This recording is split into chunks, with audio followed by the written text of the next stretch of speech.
మేమైతే ఇప్పుడు తిరుమల నుంచి రిటర్న్ అవుతున్నాం అండ్ రిటర్న్ ఘాట్ రోడ్ కూడా ఒకసారి చూపిద్దామని చేస్తున్నాను. పార్ట్ 1, పార్ట్ 2, పార్ట్ 3 ఎవరైనా మిస్ అయింటే చూసేసి. అంతా బాగుంది, బట్ బాబుతో ఇంకా కొంచెం సేపు టైం స్పెండ్ చేసింటే బాగుండు అని అనిపించింది. బట్ నాకు కొంచెం వర్క్ ఉండడం వల్ల నేను రిటర్న్ స్టార్ట్ అయ్యాను. అఫ్ కోర్స్ అది ఫ్లాప్ అయింది, రాకుండా కొంచెం సేపు బాబుతో ఉండింటే బాగుండు అని చెప్పి స్టిల్ రిగ్రెట్ ఫీల్ అవుతున్నా.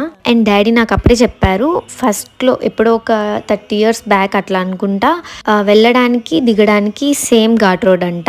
ఇంకా వెళ్ళేటప్పుడు అయితే ఇలా ఉంటుంది, చాలా బ్యూటిఫుల్ గా ఉంటుంది వెళ్ళేటప్పుడు కూడా. And this view is my favourite one. ఈ మినీ వ్లాగ్ లో నేను చెప్పాలనుకున్న ఇంపార్టెంట్ థింగ్ ఏంటి అంటే, చాలా మంది కొండపైన శ్రీవారిని దర్శనం చేసుకొని అలానే వెళ్ళిపోతూ ఉంటారు. ఇంక నుంచి అలా చేయొద్దండి. అమ్మవారి దర్శనం కూడా చాలా చాలా ఇంపార్టెంట్. స్వామి దర్శనం అయిపోయిన తర్వాత నెక్స్ట్ టైం ప్లాన్ చేసుకుని తిరుచానూరు అమ్మవారి దర్శనం కూడా చేసుకోండి. మీరు రిటర్న్ లో మీ ప్లేస్ కి వెళ్ళేటప్పుడు అయితే ఆ రోజు కొండ మీద నుంచి రాగానే ఆ తర్వాత నలుగురం కలిసి ఇక్కడ అమ్మవారిని కూడా దర్శనం చేసుకున్నాం. అన్ని ఆ రోజు చాలా మంచిగా కలిసి వచ్చాయి, అన్ఎక్స్పెక్టెడ్ గా అయినా. అందుకే ఆ డే నాకు అంత